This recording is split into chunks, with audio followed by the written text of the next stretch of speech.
100,000 cases a day for the first time in 2 months. Let's go straight to Dr. Anthony Fauci, director of the National Institute of Allergy and Infectious Diseases and President Biden's chief medical advisor. Dr. Fauci, good to see you.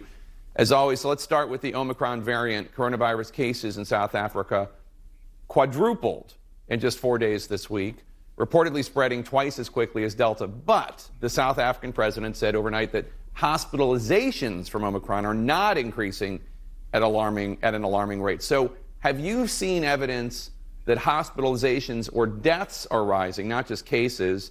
And what does all of this suggest to you about this new variant?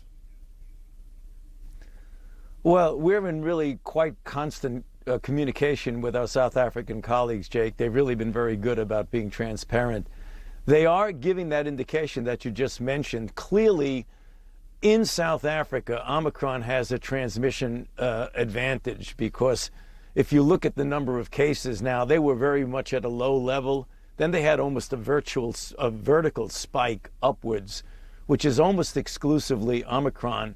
Thus far, though it's too early to really make any definitive statements about it, thus far it does not look like there's a great degree of severity to it. But we really got to be careful before we make any determinations that it is less severe or really doesn't cause any severe illness comparable to Delta. But thus far, the signals are a bit encouraging regarding the severity. But again, you got to hold judgment until we get more experience.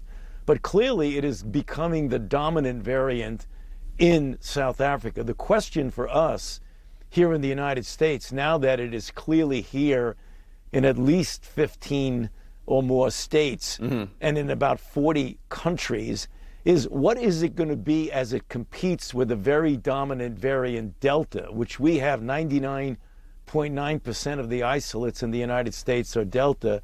And it's going to be very interesting to see when you have the Omicron, which is now clearly in our own country, and there is an indication of community spread.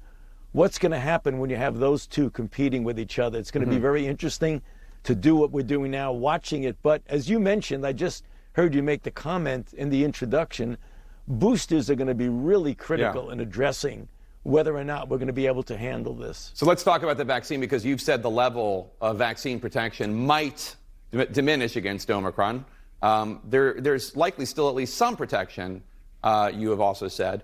At what level would you be still satisfied that the vaccines work against Omicron? Anything over 50% or 60% efficacy? What are you looking for? Jake, you don't want to look for a specific number, but one of the things you do look at, and people ask this question all the time, is that the vaccines that we are distributing now in the United States and throughout the world are directed against the original ancestral or Wuhan strain. And yet, with Delta, when you get a level of antibody and general immune protection high enough, it spills over to protect against other variants. So we're getting quite good protection against Delta when you're vaccinated, and particularly when you get boosted. And that's the reason why we're saying, even with a new variant like Omicron, if you get boosted, you're going to get your level up, way up, and we feel certain that there will be some degree, and maybe a considerable degree, of protection against the Omicron variant if, in fact, it starts to take hold in a dominant way in this country. So the U.S. has banned non-citizen travel from 8 African countries, including South Africa, but not from the roughly 36 other countries that have Omicron cases. The head of the United Nations slammed bans such as these as, quote, travel apartheid. Given that the U.S. is now imposing strict testing requirements for international travelers, and given that Omicron is here in 15 states, do you think it's time to lift the bans on travel from South African countries? Yeah. Well, Jake, that ban was done at a time when we were really in the dark. We had no idea what was going on, except that there seemed to have been an explosion of cases of Omicron in South Africa. So when the ban was put on, it was put to give us time to figure out just what is going on. Now, as you mentioned, as we're getting more and more information about cases in our own country and worldwide, we're looking at that very carefully on a daily basis. Hopefully, we'll be able to lift that ban within a quite reasonable period of time. I mean, we all feel very badly about the hardship that might have put upon not only South Africa, but the other African countries. And for that reason, in real time, literally on a daily basis. We're reevaluating that policy. Republican Senator Ron Johnson of Wisconsin said this week that you've been using coronavirus to keep Americans in fear and maintain control. Take a listen. Fauci did the exact same thing with AIDS. He overhyped it. He created all kinds of fear, saying it could affect the entire population when it couldn't. And he's using the exact same playbook for COVID. Obviously, that's a bizarre and false assertion. President George W. Bush gave you the Presidential Medal of Freedom because of your leadership in the AIDS crisis, but I did want to give you an opportunity to respond.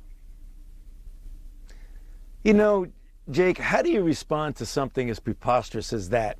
Overhyping AIDS? It's killed over 750,000 Americans and 36 million people worldwide. How do you overhype that? Overhyping COVID?